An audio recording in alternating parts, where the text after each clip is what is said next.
오늘의 사건 반장입니다. 7월 초에 열리는 배우 변우석 씨의 팬미팅 티켓을 양도받으려다가 사기를 당했다는 제보가 들어왔습니다.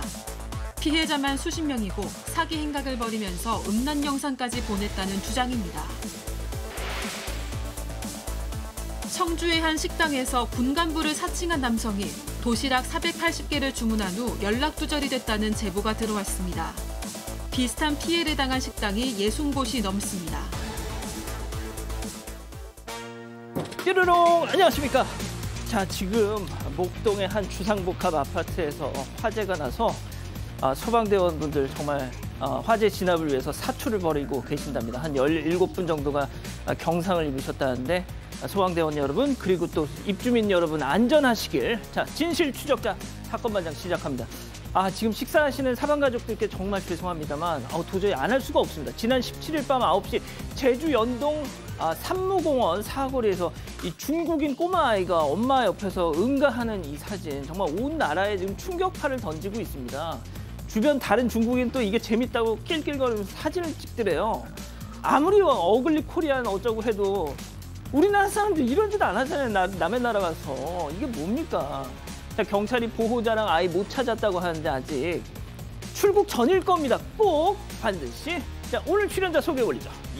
백다희 아나운서, 박지훈 변호사, 박상희 한국열린사이버대 교수, 우윤성 순천향대 교수, 그리고 박준혜 소선생님 나오셨습니다. 안녕하세요. 안녕하십니까. 온 집안에 화랑곳 나방이 천지네요. 이거 어쩌면 좋을까요 하신 김민기님. 자, 사진 보여주시죠. 순댓국 먹다가 웬 치아가 나왔어요. 사장님 말 돼지 이빨이라는데 밥값을 안 받긴 했지만 그래도 완전 짜증나신 박종훈님. 자, 친구를 찾습니다. 1985년 2월 부산 덕명여상 졸업한 66년생 김현주, 김광자 찾아요 하신 김혜선님. 어렸을 때 다른 집 수양딸로 간 그래서 저와 성이 다른 동생 이옥순을 찾습니다. 박춘자, 박상근의 엄마이자 제 동생 이옥순 찾아요 하신 강복수님. 자, 울산의 문아드리아님, 최영구님 모두 사랑합니다. 재미는 물론 의리로 함께하는 아세사바 유세이 755. 대한민국과 전 세계 동포 가족 여러분의 시선을 저잡아 주세요. 저잡아 주세요. 제발 좀 잡아주세요. 모아서 출발합니다.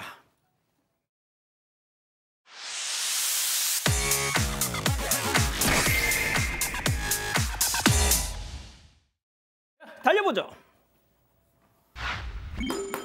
한밤의 침입자입니다. 제보 영상 만나보시죠. 자, 불 꺼진 가게 앞에 나타난 검은 그림자. 요리조리 좌우를 살피고는 그리고는 투둥 모습을 드러냅니다. 자, 그리고는요 긴 막대기가 불쑥 나오죠. 1초 만에 문을 따고 입장. 자, 들어가서 뭘 할까요? 자, 익숙한 듯 금고 앞으로 오더니 안을 열고 보자. 에이, 이거 1,000원짜리 아냐? 에이씨. 자, 바로 금고 아래 칸을 딱 열어봤더니 신봤다. 10,000원짜리 여러 장을 저렇게 챙기고요. 흔적 남길까 두려워 금고 안을 저렇게 샅샅이 정리를 하더니 그러고 나선 이만 총총 퇴장입니다. 자, 이 모든 상황이 단 1분 만에 말이죠, 교수님. 네, 바로 어제 한 치킨집에서 발생한 일입니다. 지금 이 치킨집은 새벽 2시까지 문을 여는데 저 일은 한 새벽 3시 좀 넘어서 일어난 일이에요. 그런데 이 사장님이신 제보자의 말로는 이 윗칸에는 1,000원짜리랑 동전이 있고 아래 칸에 이제 10,000원짜리, 50,000원짜리가 있는데 50,000원짜리는 2장밖에 없었는데 그거는 손을 안 댔다는 거예요. 그리고 이렇게 수북히 쌓여있던 10,000원짜리에서 한 10장 정도를 가져갔다라고 얘기하시면서 이거를 보면 분명히 좀 이 상황을 아는 사람 같이 모든 것을 다 정확히 알고 있기 때문에 아는 사람 같다라고 그렇게 말씀하셨습니다. 자, 오 교수님. 실제로 이제 이 사장님 역시 상습범으로 추정이 된다 이렇게 얘기를 하고 있는데요. 사실 왜 그러냐면 올해 1월부터 이제 해당 치킨집을 전 주인으로부터 인수를 받아서 시작을 했다라고 합니다. 한 5개월 정도 된 것 같은데 그래 전에 이제 사장님이 물려주신 도어락, 금고까지 모두 그대로 사용을 한다라고 하니까 아무래도 이게 좀 이 사람이 이런 도둑질을 하게 된 것이 좀 오래된 것 같은 느낌이 듭니다. 현재 이 사장님은 경찰에 신고를 한 그런 상태인데 무엇보다도 이제 걱정이 되는 것이 돈도 돈이지만 여기에 음식 재료들이 있는데 뭔가 나쁜 것을 썩지 않았는가 이렇게 이제 걱정을 하고 있다라고 하는데 빨리 도어락 이걸 갖다가 바꿔야 될 것 같습니다. 그렇군요. 알겠습니다. 자, 다음 이어가죠. 자, CCTV 돌려보고 경악입니다. 정말 충격적인 제보 영상입니다. 만나보시죠. 자, 머리부터 발끝까지 올 블랙 남성 계단을 올라오다가 CCTV와 아이 컨택을 합니다. 자, 그러자 갑자기 가방을 저렇게 주섬주섬 검정색 손장갑을 끼고는요. 한 손에 또 무언가를 쥐고 자세를 잡는데 자, 준비가 된 듯 성큼성큼 미용실로 올라갑니다. 그런데 맙소사 저 남성 손에 흉기가 들려 있습니다. 예, 등 뒤에 흉기를 숨긴 채 지금 사장님하고 대화를 나누죠. 자, 그야말로 정말 일촉즉발의 상황. 자, 잠시 후 그런데 다행히 저 남성 뭔가 사장님하고 대화를 좀 나누다가 가게를 나갑니다. 하지만 이게 끝이 아닙니다. 저 남성 가지 않아요. 다시 돌아옵니다. 자, 그러고는 계단에 우두커니 서 있는데 이를 모르는 자, 직원분, 미용실 직원분 불을 끄고 가게를 정리하고 지금 밖으로 나갑니다. 자, 조금씩 거리가 가까워졌는데 순간 맞다. 자, 재빠르게 도망칩니다. 자, 사장님께서 이 제보를 하시면서 이런 표현을 하셨어요. 제2의 부산 돌려차기 사건이 될 뻔했단 말이죠. 네, 지난 17일 저녁 8시 30분쯤에 벌어진 일입니다. 제보자는 당시 마감 준비를 하고 있었는데 한 남성이 들어와서는 다른 사람이 머리할 건데 내일 영업하냐, 몇 시까지 영업하냐 이런 질문을 하고는 나갔습니다. 그런데 잠시 후 가게에 불을 끄고 나가는데 계단에서 보신 것처럼 남자와 맞닥뜨린 겁니다.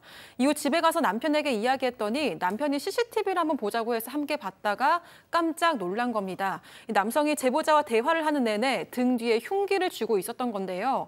이 제보자는 CCTV를 보기 전까지는 이 사실을 까맣게 모르고 있었습니다. 제보자는 순간 어린 두 딸의 얼굴이 떠오르면서 너무나 공포스러웠고 바로 경찰에 신고를 했습니다.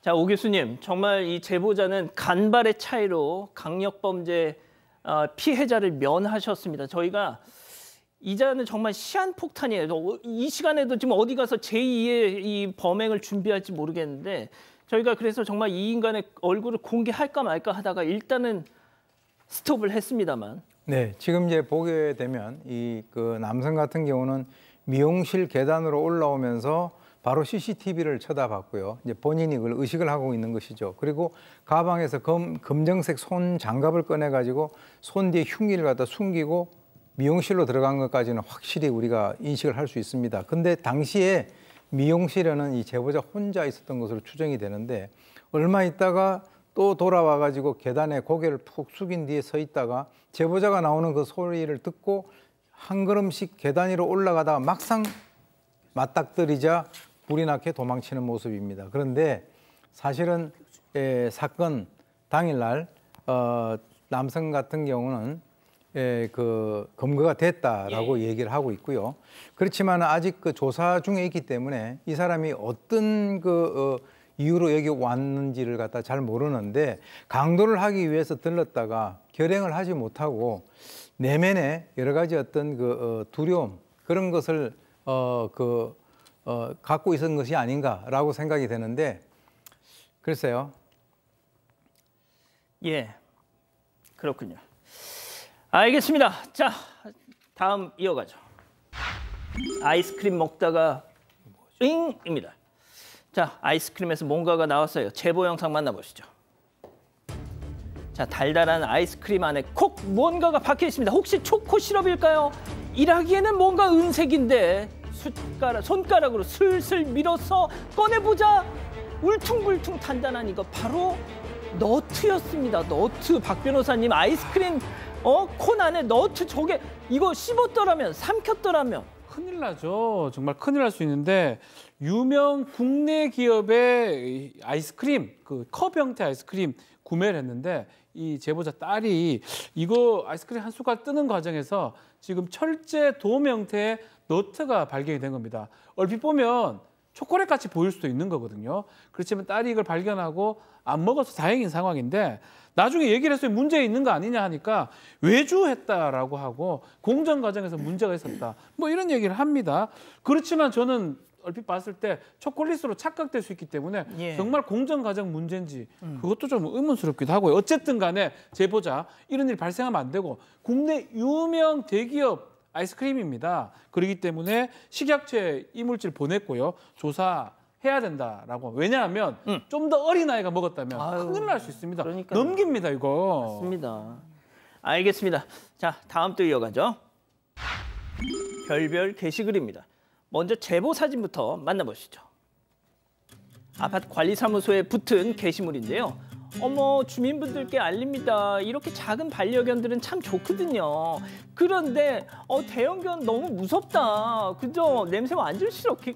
진짜 특히 애들도 무서워하고 냄새 너무 싫어. 자, 저는 대형견 포비아 있을 수 있다고 봅니다만 저 게시물에 말이죠. 잘 보시면 박 교수님 관리사무소 직인이 찍혀 있어요. 그게 저는 더 눈길이 가더라고요. 네, 관리사무소에서 공식적인 게시물을 저렇게 하시면 안 되죠. 왜냐하면 어떤 주민은 소형견을 기르겠지만 어떤 주민은 대형견을 기르고 또 대형견을 기르는 집에서는 정말 자식같이 사랑하고 있을 수도 있거든요. 저도 개인적으로 대형견이 더 좋고 대형견이 훨씬 더 순한 애들이 많게 느껴지거든요. 그런데 소형견들은 저렇게 귀여우니까 괜찮고 대형견은 냄새도 나고 아이들이 무서워한다라는 얘기잖아요. 좀 이해가 되지 않아요. 물론 이제 뭐 누군가가 왜 그렇게 쓰셨냐라고 물어보니까 어떤 아이가 무서워했고 그래서 이제 입마개도 하지 않고 아이를 개를 데리고 다니는 그 입주민한테 약간 좀 경고를 하려고 썼다라고 붙이셨는데 그렇더라면 그 입주민한테 그 입주민의 개만 잘 보살피라고 얘기했었어야 되는 게 아닌가. 무슨 착한 개형견들은 무슨 죄가 있나라는 생각이 좀 들었습니다. 그렇군요. 자, 이번에는요. 커뮤니티에 올라온 사진 만나보시죠.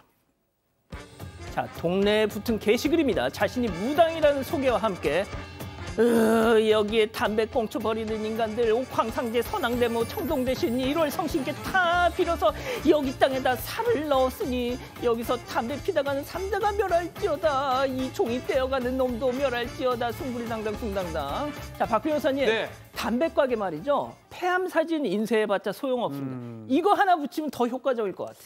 자, 이게 사실은 이 막 금연 아니면 흡연 이런 걸 보면서 아마 경고문이라고 해서 누가 이제 찍었던 내용인데 본인이 이제 무당이라고 하면서 3년 지켜보니까 안 된다. 죽을 사자 살이죠. 살을 넣었다. 뭐 이렇게 얘기를 하는데 제가 조심스럽게 좀 얘기를 할게요. 무속인들은 자신의 이익을 위해서 살을 넣거나 하진 않습니다. 효과 없을 거예요. 진짜? 3대. 그럼 제가 얘기했고 당신 3대 이런 얘기를 사실 하는 건 조금 저는 아닌 것 같아요. 차라리 흡연하지 말라. 이 정도는 맞죠. 맞는데 그래서 뭐 이렇게 올리긴 했는데 효과 제로다. 그런데 상관없어요. 그렇군요. 알겠습니다. 자, 마지막 사연으로 가보죠. 나를 병들게 하는 시월드입니다. 집단 지성의 판단을 받아보고 싶으시대요. 네, 가족끼리 차별하고 무리하게 구는 시부모님 때문에 상처가 크다는 며느리의 사연인데요. 사연자는 결혼 준비할 때 시부모님 때문에 스트레스를 많이 받아서 파혼을 하려고 했었다고 합니다. 하지만 남편이 부모님이 당신 스트레스 받게 할 일 없을 거다. 부모님 안 보고 살겠다라면서 믿음을 보여줬기 때문에 3년 전에 결혼을 했다고 합니다. 그런데 결혼 후 말과는 달랐습니다. 시부모님 때문에 스트레스 받을 일이 많았다고 하는데요. 이 사연자가 10살 어린 남편의 친척 동생에게 도련님이라고 안 했다고 시어머니가 등을 때린 적이 있었다고 합니다. 또 아주버니 내외를 대신해서 시부모님 생신, 어버이날, 제사 등등 집안 행사를 빠짐없이 잘 챙겼지만 시모는 둘째 며느리는 하는 것도 챙길 것도 없으니 얼마나 편하니라고 했다고 합니다. 그리고 아주버님의 아내, 그러니까 형님과 사연자의 신체 사이즈를 비교하기도 했는데요. 그때마다 남편에게 토로했지만 남편은 하나하나 따져야겠냐, 네가 예민한 거 아니냐면서 결혼 전과는 다르게 태도가 아예 확 바뀌어 버렸다고 합니다. 그래서 털어놓을 곳도 없고 스트레스가 극심해진 사연자는 피부도 뒤집어지고 몸무게도 줄었고요. 심지어 불면증 진단을 받아서 약을 먹을 정도라고 합니다. 하지만 역시나 남편은 이런 일로 병원에 가는 네가 이상하다면서 급기야 계속 이럴 거면 앞으로 서로 가족이 없는 것처럼 취급하자, 이런 얘기까지 한다고 합니다. 무례한 시부모님 때문에 힘들어도 위로하기는커녕 예민하다고 화내는 남편을 계속 같이 사는 게 맞는 걸까요? 라고 하셨습니다. 자, 그렇군요. 지금 기다리고 기다리셨던 부처연접 타임 6천여 분의 가족 여러분들 함께하고 계신데요. 채팅창에 OX로 함께 참여해 보시죠. 먼저 남편입니다. 야, 상희야, 너 진짜 너무한다. 너 피부병 도진 게 우리 엄마 때문이야. 너 연애 때부터 조금만 스트레스 받으면 벌겋게 달아올랐던 건 내가 몰라. 야, 결혼 생활 스트레스 받을 수 있어. 인정. 근데 세상에 하나부터 열까지 다 시가 핑계만 되냐? 나도 오기가 생겨. 이혼? 야, 내가 그럼 미안해 그럴 줄 알았지. 해 이혼 동그라미. 아, 그렇군요. 다음 사연자 아내입니다. 야, 박지훈, 너 진짜 사람도 아니야. 넌 날 속였다고. 파혼하려고 했을 때 네가 뭐라고 했어? 여차하면 시부모님 안 보고 살겠다고 그렇게 나 설득했잖아. 근데 이제 와서 뭐 내가 예민해서 그래? 원래 피부 올라오지 않았냐고? 머리부터 발끝까지 나 지금 벌겋게 올라온 마누라 보고 그딴 소리가 나오냐 너? 이혼의 X. 자, 일단 오 교수님부터 달려보겠습니다. 일단 그 어머니의 그 아들이다. 이 아들 같은 경우는 일단 그 가두리 양식장 개념으로 연애할 때는 부모님 안 보고 살겠다. 그런 말이 어디 있습니까? 안 보고 사는 게 중요한 것이 아니라 가운데서 중재자 역할을 해야죠. 그래서 뭔가 잘못됐을 때는 뭔가 이렇게 가운데서 역할을 해야 되는데 그 역할을 전혀 못하고 있다. 저는 깜짝 놀란 것이 제가 질문 하나 드릴게요. 아주버니 내외를 왜 대신하죠? 아주버니 내외를 대신해서 생신 어버이날 제사를 빠짐없이 챙긴다라고 하는데 왜 아주버니 어디 가셨어요? 저한테 물어보시는 거예요? 제가 저도 잘 모르겠어요. 잘 모르시는군요. 그러니까 이제 뭐 그런 여러 가지 것들에 대해서 잘 이해가 안 가고 또 10살 어린 남편 친척 동생에게 도련님이라고 하지 않았다라고 해서 이 등을 때렸다라고 하는 것은 그래서 저도 잘 이해가 안 갑니다. 그리고 이제 뭐 아주버니의 그 아내 즉 형님하고 이분하고의 어떤 신체 사이즈를 갖다 비교한다든가 아주 어떻게 보면 뭐 나쁘게 표현하면은 상식이 없는 그런 행동이 아니냐. 근데 제가 봤을 때는 이 시어머니는 별로 잘못한 게 없는 것 같고 왜 남편이 거기에 대해서 뭔가 컴플레인을 해야죠. 자, 박 교수님. 네.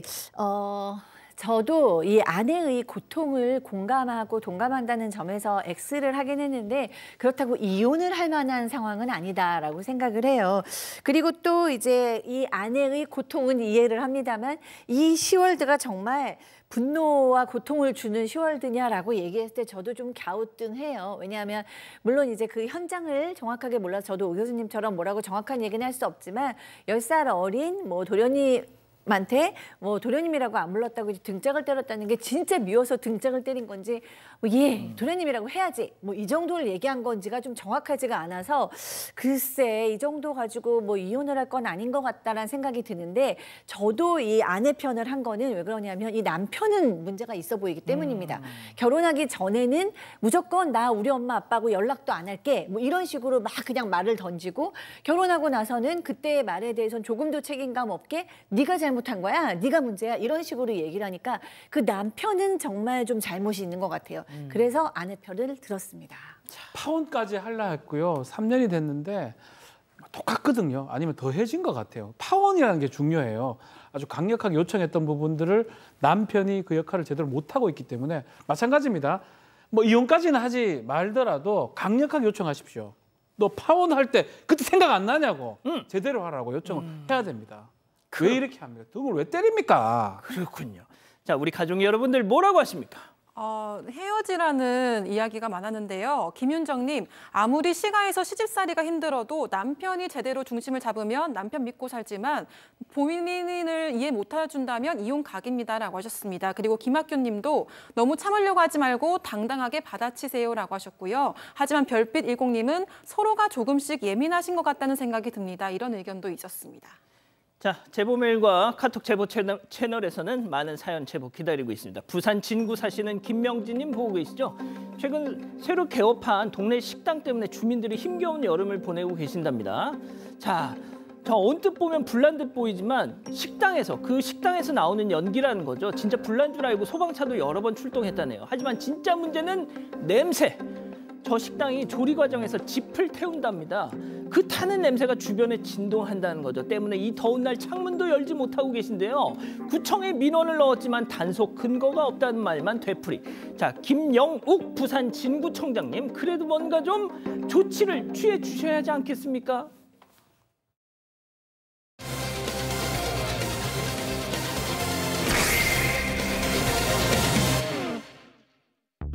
7월 초에 열리는 배우 변우석 씨의 팬미팅 티켓을 양도받으려다가 사기를 당했다는 제보가 들어왔습니다. 피해자만 수십 명이고 사기 행각을 벌이면서 음란 영상까지 보냈다는 주장입니다. 어떻게 된 일인지 알아봅니다. 자, 이 배우 변우석 씨, 저희가 지금 사전에 제목을 팬미팅 사기 이러니까 다들 깜짝 놀라서 뭐라고 하시는데요.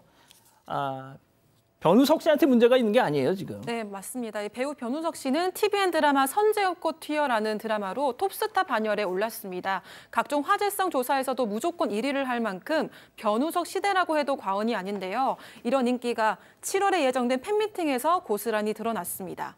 지난달 27일 오후 8시에 열린 티켓팅에서 아니나 다를까 티켓 예매 사이트 서버가 폭주를 한 건데요. 이 사이트 접속 자체가 안 될 정도였습니다. 그야말로 치열한 전쟁을 방불케 했는데 이번 팬미팅은 이틀 동안 총 8,000명을 만나는 일정입니다. 그런데 이 대기 인원수가 70만 명에 육박한 건데요. 그래서 실패한 사람들이 대다수였고 이 티켓팅을 성공하지 못한 팬들에게 한 줄기 빛이 될 티켓 양도 플랫폼이나 각종 중고거래 사이트에는 이 변우석 팬미팅 티켓 판매한다, 양도한다 이런 글이 정말 많이 올라왔습니다. 그런데 문제가 재판매 가격이 원가의 최소 10배에서 최대 100배 정도 훌쩍 넘는다는 건데요. 이 원래 팬미팅 티켓 가격은 전석이 77,000원인데 중고거래로 나온 가격은 낮게는 75만 원에서 많게는 900만 원까지도 올라오고 있는 상황입니다. 근데 진짜 그 많은 가정에서 네. 이 변우석 씨 때문에 정말 부부싸움 많이 할 정도로 정말 제일 핫한 스타잖아요. 그렇죠. 돈도 돈이지만 900만 원 좋아하니까 가는 거 아니겠습니까? 근데 여기서는 더 다른 문제가 좀 있습니다. 무슨요? 사기가 좀 포함이 되어 있습니다. 이른바 중고거래 빙자한 사기가 지금 이 문제가 되는 상황인데 실제로 이제 너무 구하고 싶으니까 구할 수 있느냐 하니까 팬미팅 이거 양도합니다라고 하면서 며칠 그리고 추가 금액 얼마 이렇게 글이 올라오니까 팬 입장에서는 이 다이렉트 메시지라 그러죠. 직접 전화 문자 내 가지고 가능하냐고 물어보니까 나 이때까지 이렇게 성공한 거 봐라. 많이 성공했다. 입금만 해라. 티켓 줄게. 만약 문제 생기면 전액 환불해 줄게 라고 믿음을 부여한 다음에 신뢰감을 받은 사람이 판매자를 믿고 해당 계좌로 입금을 합니다. 아하, 입금과 동시에 연락이 두절돼 버렸습니다. 자, 또 이러실 수 있어요. 아유, 왜 저걸 속아? 그런데요, 진짜 속아 넘어갈 수밖에 없게끔 합니다. 예. 세팅을 다 그렇게 설계를 해놔요. 저희가 이 피해자 중 한 분의 얘기 직접 들어봤습니다. 들어보시죠. 아무래도 사기를 치시는 분들이 있다고 하니까 제 나름대로 이제 그러면 인증을 해달라 라고 하니까 이제 당시 그 양도 받았을 때 그 날짜, 시간 이렇게까지 해서 보내주셨어요. 양도 받는 사람 입장에서는 이렇게 다 알려주니까 믿을 수밖에 없는 거죠. 근데 이제 입금을 하고 나서 보니까 그 예매 번호도 그렇고 그 시계도 그렇고 다 합성이고 사기였던 거죠. 교수님 저런 방식이었군요. 네, 그러니까 판매자가 끄리낌 없이 예매 내역을 싹 다 보여주는 그런 상황인데요. 이름, 예약번호, 날짜까지 가리지 않고 다 보여줬고 심지어는 모니터 화면 전체를 아예 찍어서 보내줬다는 겁니다. 그래서 당시 시간부터 이제 이 피해자에게 확실하게 확신을 줬는데 그러니까 그 실물 티켓 사진을 갖다 보니까 이 양도받는 입장에서는 의심을 할 그런 상황이 아니었는데 네. 나중에 좀 이게 수상하다라고 해가지고 알아보니까 이것이 보내준 사진들이 전부 다 합성 사진이었고 그리고 역시나 사기친 판매자는 잠수를 탔습니다. 자, 그런데 이 사기꾼들의 행각은 단순히 티켓값 에서만 그치지 않았습니다, 박 교수님. 네, 그렇습니다. 그러니까 티켓 값에 몇십만 원씩 더 붙이는 거는 기본이고요. 그다음에 이제 환급 사기라는 걸 쳤어요. 뭐냐면 돈을 보내고 나면 이렇게 오는 겁니다. 이름이 잘못된 것 같습니다. 제3자인 것 같습니다. 뭔가 의심스러우니까 이 돈 가지고는 안 되겠어요. 이 돈의 2배를 더 보내줘야 이 돈도 같이 환급해드립니다. 내지는 예를 들어서 30만을 보냈으면 믿을 수가 없어요. 그런데 우리는 100만 원이 넘어야만 다시 돈을 보내주니까 100만 100만 원 이상 더 보내세요. 야. 이런 식으로 해서 환급을 받으려면 돈을 더 보내라. 이런 식으로 이제 환급 사기까지 친 겁니다. 그런데 제작진이 확인한 것만 110명이나 이 오픈 채팅방에 있었고요. 지금 9천만 원은 좋게 넘을 것으로 추정이 됩니다. 자, 다시 한번 말씀드릴게요. 저희 제작진이 오늘 이걸 취재하면서 확인된 피해자만 110분이 넘고요. 확인한 피해액만 9천만 원이 넘습니다. 자, 그런데 이 사기꾼들 중에는 피해자들 뒤통수를 친 것도 모자라서 조롱까지, 기만까지 했습니다. 체크포인트 짚어보죠. 자, 음란 영상이라는 게 도대체 무슨 말일까요, 오 교수님? 이게 이제 그 돈을 돌려달라고 요구를 하니까 그쪽에서 자신의 특정 신체 부위를 찍은 영상을 갖다 보내면서 이거로 그냥 합의 보조 이렇게 크크 이런 식으로 이제 답장을 했다는 거죠. 나아가서는 피해자의 그 특정 신체 부위 사진도 요구를 했고요. 그래서 입금된 거를 이제 그 확인을 딱 어떤 그 판매자가 딱 확인하자마자 꺼져라라고 이렇게 하면서 피해자를 조롱을 했다라고 합니다. 그래서 피해자가 신고했다. 너 콩밥 먹을 거다라고 하니까 네 엄마가 먼저 콩밥을 먹을 것이다라고 이렇게 하면서 비아냥거리기도 했다라고 합니다. 자, 이 피해자분들 저희에게 취재를 응해 주신 피해자분들이 한 입으로 하신 말씀이 돈을 못 받아도 또 다른 피해는 막아야 한다면서 말씀을 주셨는데 피해자분 얘기, 다른 분의 얘기 또 들어보시죠.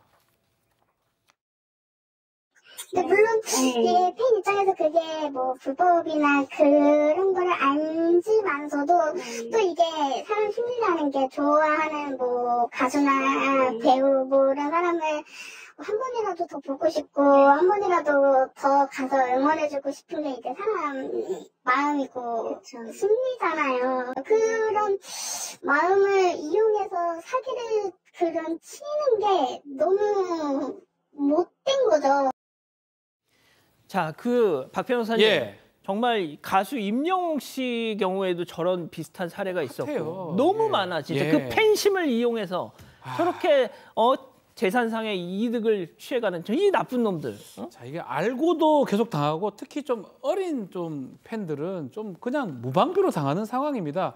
또 문제가 있어요. 법적으로 공백이 돼 있습니다. 또 실제로 안표 이런 거 한다 하더라도 경범죄처벌법 아니면 업무방해 이 정도 되는데 지금 온라인 안표는 처벌 법규도 마땅치 않고 더 중요한 거는 서버가 해외에 있습니다. 찾기가 어려워요. 그러니까 저렇게 조롱하고 지금 하는 거거든요.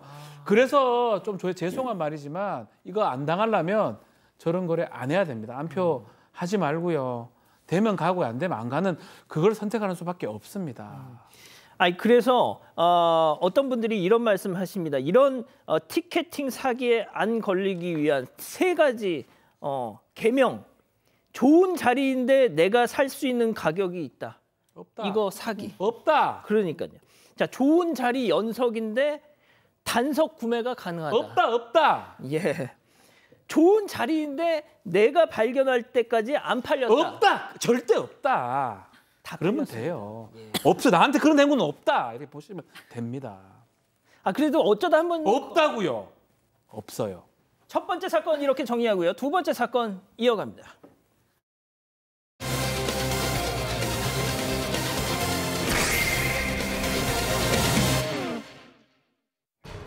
지난 7일 충북 청주의 한 식당으로 전화 한 통이 걸려왔습니다. 자신을 대위라고 소개한 남성이 부대원과 간부 80명의 사흘치 식사를 예약 주문했는데요. 저희가 이제 군부대지 않습니까? 예, 군부대인데 부대원들 같은 경우에는 하루에 120인분씩 총 3일치 360인분이 필요한 거고 간부분들 같은 경우에는 이제 40인분씩 3일치니까 이제 120인분이 필요한 거죠. 총 480개의 도시락을 주문했습니다. 도시락을 찾으러 오기로 한 당일 또 전화가 걸려왔는데요. 하지만 통화한 이후 대위는 나타나지 않았고 지금까지 연락 두절이라고 합니다. 무슨 일이 벌어진 걸까요? 자, 전국의 식당, 특히 도시락 업체 운영하는 사방가족 여러분들 좀 주의 깊게 봐주십시오. 이 식당 사장님이 저희한테 제보를 주셨어요. 자신을 국방부 소속 이모 대위라고 밝힌 남성이 단체 예약 주문을 하면서 시작된 사건입니다. 네, 아들과 어머니가 함께 충북 청주에서 식당을 운영하고 있는데요. 지난 5일 식당으로 전화가 걸려왔습니다. 대위는 식당 음식이 맛있다는 동료의 추천을 받아서 전화를 했다면서 전라도에 있는 부대인데 청주로 합동훈련을 왔다는 겁니다. 합동훈련 기간이라면서 부대원 60명, 간부 20명의 사흘치 식사를 점심, 저녁으로 예약 주문을 하겠다면서 도시락 480개를 주문을 했습니다. 도시락이 무려 480개, 1,000만 원어치를 주문한 겁니다. 요즘 같은 불경기에 사장님, 와, 내가 어제 꿈자리가 좋았더니 이런 일이 생기는 거 얼마나 기분 좋으셨겠어요. 자, 사장님께서 직접 그 이대위라는 사람하고 통화 녹취를 주셨는데 음성 변조 저희 하지 않았습니다. 그 이대위라는 사람 목소리 집중해서 잘 들어주십시오. 직접 들어보시죠. 근데 저희가 요즘에 이제 저희 부대에서 이제 간부님 한 분이 이제 부대 비용을 가지고 이제 좀 이제 불법적으로 좀 사용을 한 이제 정황이 좀 포착이 돼서 저희가 좀 사건 사고가 좀 생겼습니다. 그래서 저희가 이제 어떻게 계좌이체는 지금 사실상 좀 힘들고 저희가 현금 결제로 해서 저희가 방문 결제 해드릴 테니까 그거는 걱정하지 마시고 그렇게 해드릴까요? 차라리? 그렇게 해주시면 좋겠어요. 네, 알겠습니다. 너무 감사해요. 서로 상부상조 아닙니까, 사장님? 네, 요즘에 잔뜩이나 지금 어려운데 참 진짜 잘 됐어요. 아유, 감사합니다. 아유, 참, 박 교수님. 네. 그러니까 뭐 말은 막 뭐 번지르르 했는데 결론을 얘기하면 계좌이체 못한다. 직접 만나서 현금으로 드리겠다예요. 네, 그러니까 뭐 이제 안 한다가 아니고 못 하는 거죠. 왜냐하면 본인이 그렇게 뭐 그 부대 안에 있지도 않고 대위도 아니니까 이제 못 하는 겁니다. 근데 저런 목소리로 사기를 치면 사실 저도 이 사람이 사기꾼일까라는 생각이 들 것 같은데 정말 능청스럽습니다. 어쨌든 사장님께서는 군부대 주문을 받았을 때 배달을 간 적이 있으셨다고 해요. 그래서 배달해 드릴까요? 아니면 직접 찾아오시겠어요? 라고 물어보니까 우리는 이제 군부대다 보니까 우리 일정을 민간인들한테는 제공을 할 수가 없다. 그래서 직접 가겠다라고 얘기를 하고 그다음에 이제 계좌이체 하시겠어요? 현금 주시겠어요? 그러니까 아까 얘기하신 것대로 뭐 누가 다르게 뭐 돈을 잘못 써가지고 계좌이체 못하니까 현금 결제를 하겠다 이렇게 얘기를 하고 그다음에 이제 날짜도 한번 바꿔서 12일 날 10에서 12일 날 오겠다 하다가 다시 이제 11일에서 13일로 옮기고 뭐 이런 식으로 하니까 사장님께서는 아주 정성껏 도시락 구성도 하고 어떻게 먹일까 생각도 하고 하셨던 겁니다. 자, 도시락을 찾으러 온다고 한 날이 밝았습니다. 사장님은 땡볕에서 훈련하는 군인들 생각하면서 아유, 내 아들 같아서 잘 먹여야지. 더 그냥 듬뿍듬뿍 담았답니다. 그런데 저 대위한테 전화가 걸려왔는데 갑자기 황당한 소리를 하더라. 자, 아침에 전화가 왔습니다. 잘 준비가 되고 있느냐라고 얘기하니까 사진을 찍어서 보내줍니다. 잘 준비됐다고. 그래서 회의를 했다, 괜찮다고 얘기하면서 갑자기 이상한 요구를 합니다. 어떤 요구냐면 서류 결제를 찍어 보냈던 거예요. 말도 했는데 세상에. 서류 결제가 좀 복잡해가지고 전투식량 납품업체에게 1,200만 원 정도 이게 뭐 사고가 났다고 얘기를 합니다. 요거를 잠시 좀 대신 좀 내달라라고 얘기를 합니다. 사장님이 좀 이상하죠. 알겠다. 그렇지만 일단 도시락이 가지러 오시고 그때 이야기를 좀 해보자라고 사장님이 얘기를 했다고 그러고요. 근데 그 얘기 하자마자 알겠다고 얘기는 했지만 그 뒤에 도시락 찾으러 오는 시간에는 나타나지 않았고요. 전화를 했는데 받지도 않았다고 합니다. 자, 사장님이 결국 경찰에 신고를 하셨어요. 그런데 저렇게 연락 두절이 되기 전까지 의심할 생각조차 못하셨어요. 오 교수님 어떻게 보면 물론 조금의 의심은 있으셨겠지만 믿고 싶으셨겠죠. 네, 그렇습니다. 이제 왜 그러냐면 이 평범한 도시락 주문이었고 전에도 몇 번 군부대에서 이제 그 선입금 받지 않고 납품을 한 그런 적이 있다라고 합니다. 그래서 의심을 안 했는데 지금 이제 저 대위를 사칭하는 저자의 수법도 나름 치밀했는데 이 사장님에 의하면 카톡 프로필에 아예 대놓고 국방부 공무원증 사진하고 군복 하의를 입고 일하는 사진을 갖다가 올려놓고 있었습니다. 지금 나가는 저 사진을 카톡 프로필로 했다? 예, 제가 이제 저걸 직접 봤는데요. 군복은 공군 장교 군복이었습니다. 그러니까 군에 대해서 다른 사람 거를 갖다가 이렇게 좀 가져와가지고 좀 이렇게 사기를 칠 수 있는 약간은 아는 사람 같은데 이 예약 주문을 한 첫날에 간이 영수증을 갖다가 보내달라고 하면서 대대장, 여단장 결제 사인받은 지출 계획서까지 보여줬단 말이에요. 어이구야. 그러니까 사장님이 영수증 보냈고 그 지출 계획서 받았습니다. 그리고 중간중간 전화해가지고 예, 이상 없습니다. 잘 되고 있습니다. 이런 식으로 전화를 해가지고 의심을 안 했다라고 하는데 지금 실제로 이 준비한 도시락 재료비까지 손해가 막심한데요. 만들어진 이 도시락은 단체 기부를 했고 나머지 기간이 제대로 맞지 않는 것은 폐기 처분했는데 이 이대휘란 자에게 피해를 당한 게 앞서 그 사장님 뿐이었을까요? 체크포인트 짚어보죠. 장염맨 가고 대위맨 왔답니다. 뭐 시켜 먹고 아우 나 장염 걸렸어 물어내 했던 그 장염맨 기억하시죠? 검거가 됐습니다. 자, 그런데 말이죠. 이번에는 군인을 사칭한 대위맨이 등판한 겁니다. 또 다른 피해 사장님 계셨어요. 그 사장님 얘기, 아드님의 얘기 직접 들어보시죠. 저희도 거기 업체 통화를 해봤어요. 어떻게 또 같은 일을 당하셨네요 해서 전화를 해봤는데 거기도 똑같이 이 라는 이름을 썼고요. 네. 또 똑같이 거기도 전투식량 이야기를 했고요. 아, 패턴이 똑같았구나. 거기도 저희보다 하루 전날 거기도 다 싸놓고 있는데 안 오더래요. 네, 거기도 그 돈을 보내려고 했었대요. 금액이 조금만 크지 않았으면. 자, 진짜 수법이 똑같네요. 네, 맞습니다. 청주의 또 다른 식당에서도 피해를 당했는데요. 똑같은 수법이었고 해당 식당은 800만 원 정도 예약 주문을 받았다고 합니다. 이 한 방송에서 실제 이모대위라는 사람에게 전화를 해봤다고 하는데요.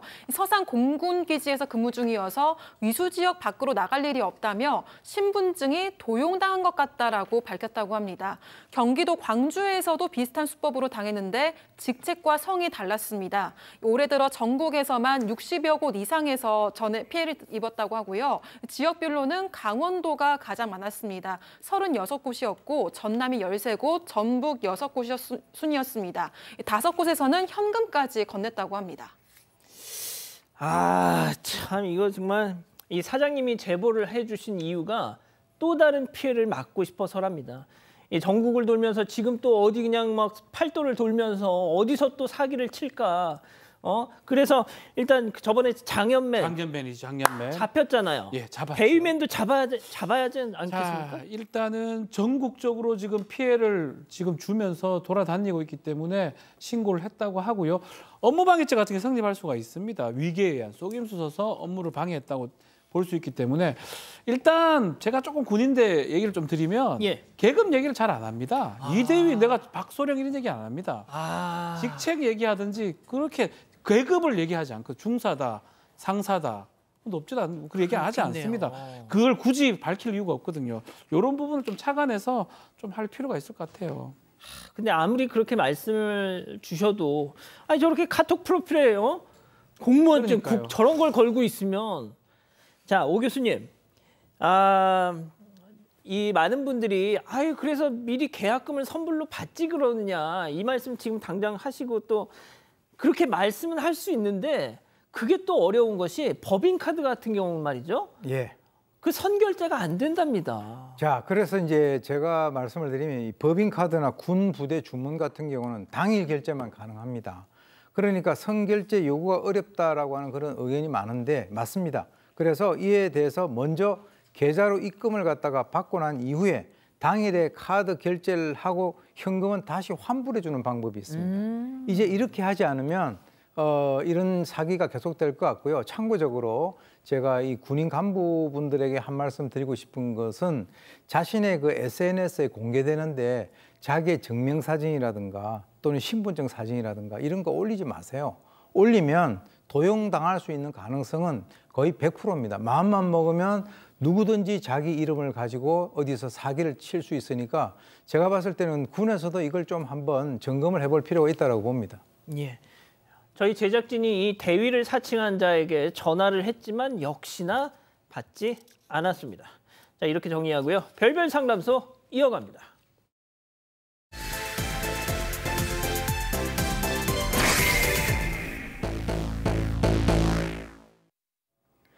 두 자녀를 데리고 재혼한 50대 최 씨.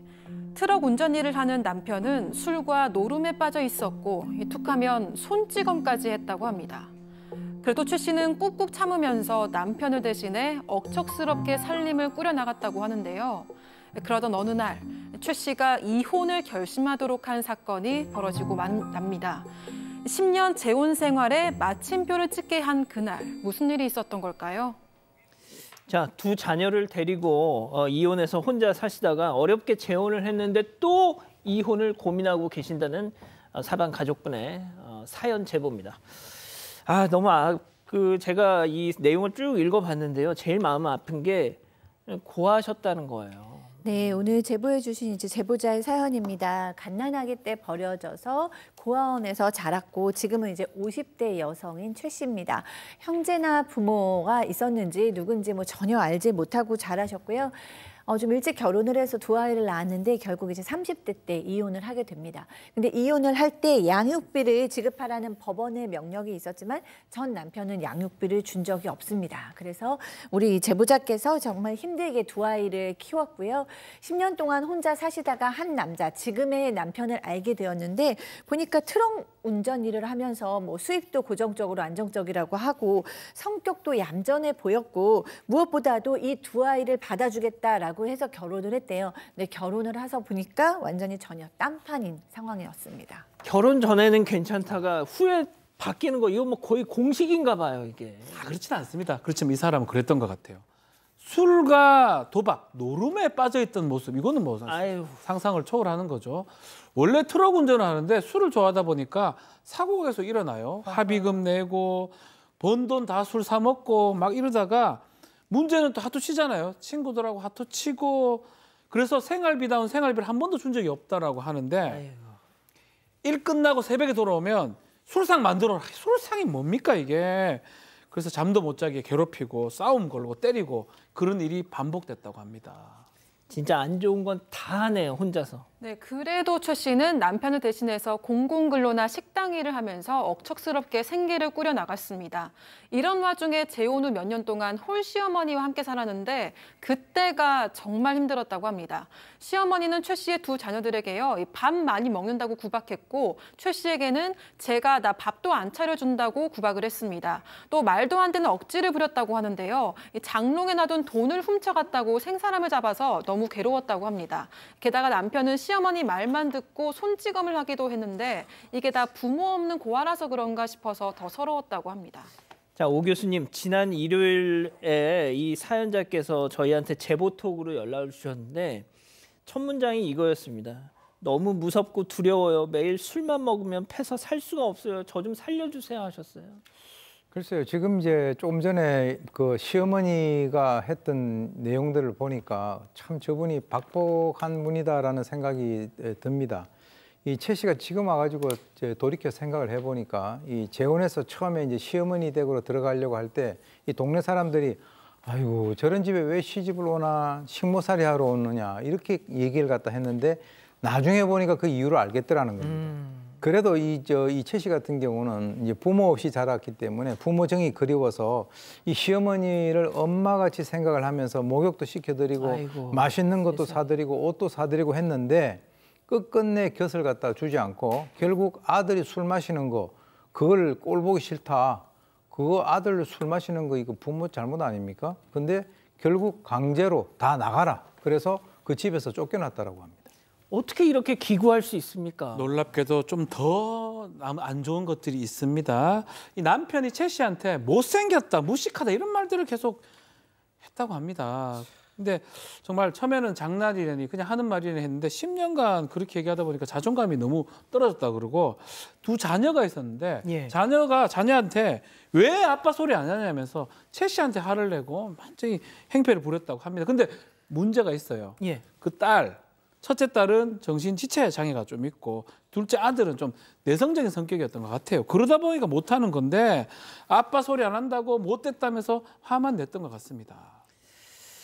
자, 내가 당하는 건 그냥 감내할 수 있지만 내 새끼들을 걸고 넘어지니까 제보자도 더 이상 못 참겠다 하신 겁니다.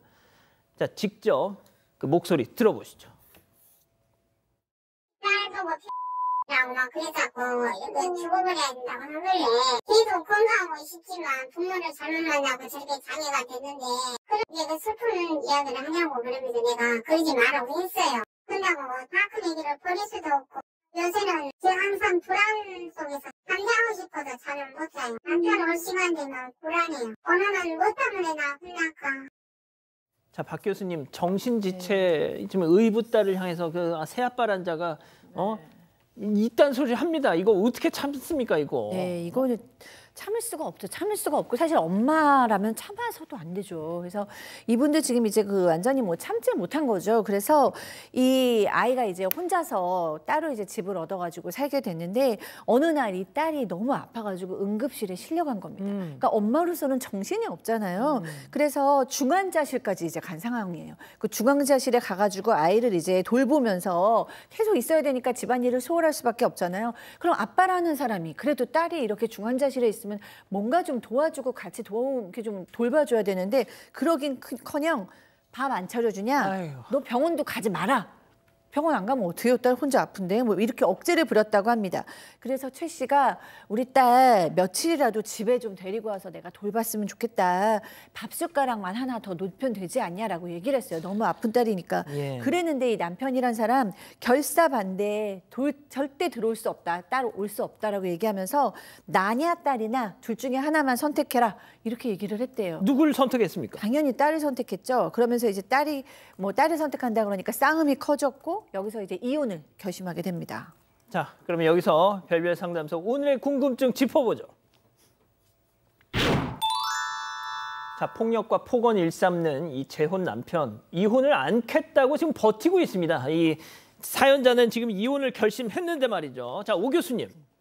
이혼 사유 충분히 될 수 있지 않나요? 제가 봤을 때는 뭐 학대 그리고 폭행 그리고 뭐 모욕적인 말 이것도 이제 1, 2년도 아니고 뭐 10년 이상 이렇게 된다면 뭐 우리 이제 그 박 변호사께서 정리를 해주시겠지만 보통 일반인들이 봐서도 이거는 충분히 이혼 그 사유가 된다라고 저는 보고요. 뭐 이혼을 못 하겠다라고 하더라도 이것은 이혼을 갖다가 당하게끔 그렇게 만들어야 될 것 같습니다. 네, 충분히 이혼 사유가 되고요. 도박, 술, 뭐 생활비도 제대로 주지 않았죠. 폭언, 폭행 뭐 넘칩니다. 이혼 사유가 넘친다고 봐야 되고 더 중요한 거는 이혼 사유보다 위자료 얼마 받을 수 있는지 또 재산은 좀 있는지 재산 분할 어떻게 해야 될지 그런 데 좀 포인트를 맞추고 이혼을 진행하는 게 바람직해 보입니다. 예.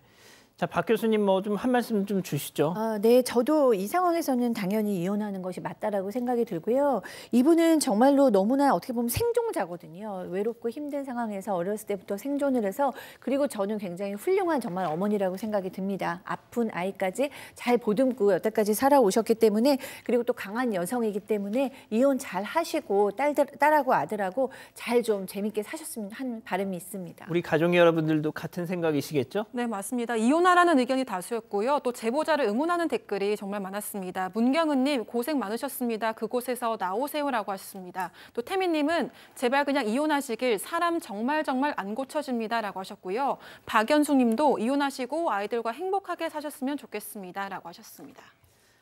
힘내셨으면 좋겠어요. 이렇게 정리하고요. 글로벌 픽 이어갑니다.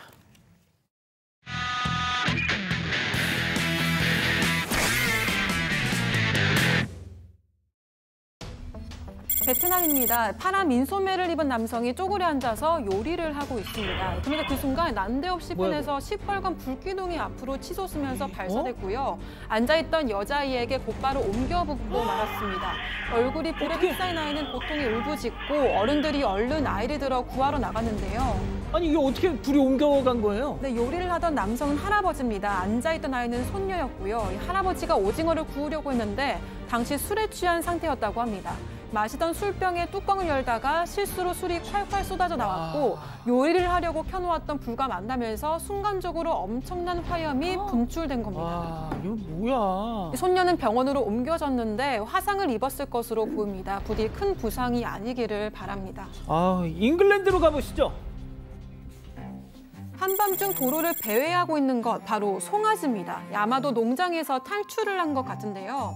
생소한 광경에 행인들이 신기해하면서 영상을 찍는 사이에 송아지를 포획하러 온 경찰이 나타났습니다.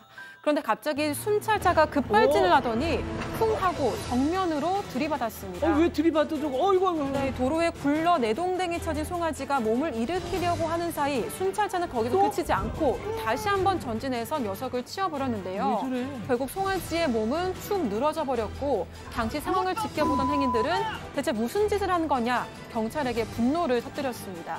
겨우 10개월 된 어린 송아지인데다가 사람을 공격하려고 했던 것도 아닌데 과잉 대응이었다는 거죠. 왜 저렇게까지 해요? 네, 이 사고로 송아지는 죽진 않았지만 다리를 다쳐서 절뚝거리고 있습니다. 아이고. 주인에게 치료를 받고 있다고 하고요. 영상이 공유되면서 동물학대 논란이 일자 당국은 해당 경찰을 업무에서 배제하는 조치를 내렸습니다. 자, 태국으로 가보시죠. 네, 이번 픽 주인공도 소입니다. 태국이죠. 주인이 뒤에서 몰이를 하고 한 무리의 소떼가 나란히 열을 맞춰 걷고 있습니다. 그런데 차량이 지나가고 나자 차량 안 지나가는데? 예, 빨리 가세요. 자, 소떼들이 질서를 잃고 길을 가족 차지해버립니다. 얘들아 좀 비켜봐. 주인이 소 한 마리의 엉덩이를 들고 있던 막대기로 쳐서 때립니다. 자, 그때 맞은 소가 뒤로 돌더니 화가 난 듯 주인을 뿔로 꽝 공격해서 넘어뜨려 버립니다. 야, 이거 열받았어. 자, 주인이 아연 실색해서 비명을 지른 사이에 소는 잔뜩 흥분해서 날뜁니다. 그러더니 달려오던 오토바이까지 들이받고요. 덮치고 맙니다. 자, 다행히 여성과 어린아이가 황급히 몸을 일으켜 피했고요. 하지만 브레이크가 걸리지 않는 녀석의 분노에 다른 소들도 모두 도망가 버렸고요. 담벼락에 묶여있던 개들도 사람들도 잔뜩 겁에 질려 움츠러졌습니다. 왜 그랬을까요? 사실 이 소가 최근 출산을 했다고 하고요. 주인은 운동 좀 시키려고 녀석을 밖으로 나갔다 이런 일이 일어난 겁니다. 그렇군요. 부러운가? 68개월 27일의 투자로 만들어진 자세다. 나의 테니스도 나의 자산도 투자로 키운다. 나는 투자한다. 나는 성장한다. NH투자증권. 알고 보면 질까지 가는 질 유산균은 원료부터 달라요. 살아서 질내 정착하는 질건강 개별 인정형 원료. 프리미엄 질건강 유산균 엘레나. 로드는 의지, 야망, 탐욕, 영웅, 운명, 힘, 태양, 자유, 권력. 당신은 어떤 로드인가? 세상의 패권을 거머쥘 자. 로드나인 사전 등록 중. 과다 분비된 피지, 삼겹살 냄새, 미끌거림. 왜 이렇게 미끌거려? 온몸에 깊게 배인 피지, 채취, 미끌거림까지 촥 하면 싹! 뒤끝 없이 개운하게 우로스 스킨워시. 사랑하는 사건 반장 가족 여러분, 시원한 밤 보내시고요. 저희는 내일도 사반 750 저녁 7시 50분에 다시 옵니다. 안녕히 계십시오.